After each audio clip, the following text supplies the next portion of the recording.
Hivi ushawahi kuona kwamba unaachwa nyuma ya wakati? Yaani kila unapoangalia mwenzako, kila unapoangalia rafiki yako, ndugu jamaa na marafiki, ni kama vile unaona unapiga hatua kutoka sehemu moja kwenda sehemu nyingine kila siku, lakini ukijiangalia wewe au ukijifananisha na wewe, unaona kama vile hauendelei.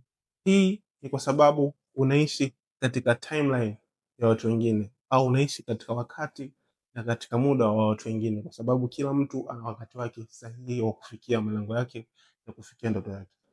Donald Trump amekuwa rais akiwa katika miaka yake ya 80, lakini Barack Obama amekuwa rais katika miaka yake ya 40. Kwa hiyo inahitajika uvumilivu, kwa sababu pasipo uvumilivu hakuna mafanikio. Kila mtu ana wakati wake kufanikiwa. Usione mwingine amefanikiwa ukaona kwa nini umefanikiwa. Usione mwingine anapiga hatua ukaona kwa nini wewe upige hatua, kwa sababu kila mtu ana wakati wake. Kwa lazima uwe mvumilivu. Cha pili, lazima uwe na mipango na mikakati thabiti ya kufikia sehemu ambapo unataka kufika.